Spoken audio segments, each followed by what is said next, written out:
we're going to move on. So now we're getting to the code. There's a couple of tools that we'll need to be familiar with before getting into coding a convolutional neural network. The command or terminal, so it's command in Windows, terminal in Mac or Linux. Can I just really quickly gauge how many people are using a Mac or Linux computer? No one? Is everyone on a Windows computer? I'm not on a Windows computer, but I'm running boot camp. Oh.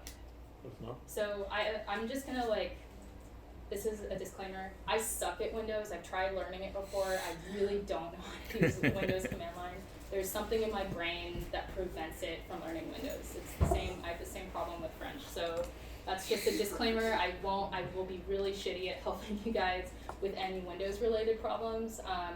I learned to code in Mac and Ubuntu, and it's hard. That's what it is for me. So we're gonna go through also Python and TensorFlow and Keras. So we're gonna start with terminal and command line. So terminal is built, as I mentioned before, Windows or Mac. Windows is command, and it's just a non-GUI graphical interface to access your file system.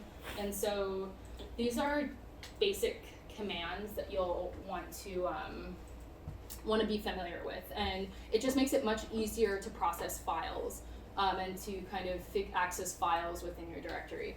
And so in this column, MS-DOS is the Windows commands, and this is the Linux and Mac commands, and then this is Linux examples of how you would actually use this in the terminal. And these are sort of what each does. And so copying files, moving files, listing files within a directory, clearing the screen, closing the shell prompt. Actually, I should have removed the displayer set states. Nobody cares about that. Deleting files. The one thing about deleting files, and so this is, I'm not sure if this is true for the del command in Windows. This is true for the remove command in Windows and Mac, so I would just be careful using the del command. You can delete your operating system. If you are at your root, actually, we can do something. Well, I'm not going to delete my operating system. So this is my command prompt. I can clear the screen by just clearing it. CD is without any periods behind it, means it's going to take me to the highest point in my file system. And a good way of just thinking of your file system is kind of like a tree where, an inverted tree. So this is your main file system, which is usually where your users folder is. And then, so it breaks down into let's say there's 2 users where it's Alexa and guest. And then this can be broken down into my desktop, let's say documents, and then desktop can be broken down into whatever folders I have. And so what CD does, so for example, I was just in our coding tutorial folder. What CD does, the command CD, it takes me all the way back up to this original starting point. So if I wanted to get back down into this folder, what I would have to do is I would have to CD Alexa, CD into desktop, and then CD into this coding folder. And if I wanted to move from the coding folder back to the desktop, I would just do CD period. So these are really quick and easy ways to navigate through your file system. And for example, if I wanted to move files, I could just do move a file in this coding tutorial into the documents. I would just do the commands. I would say mv, and then let's say I had a code.py and I wanted to move it somewhere on my desktop. That would be how I could move it really easily.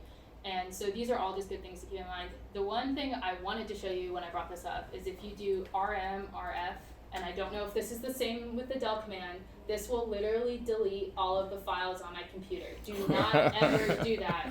Be very careful where you do delete and remove. So now that I've given that warning, just be very, very, very careful.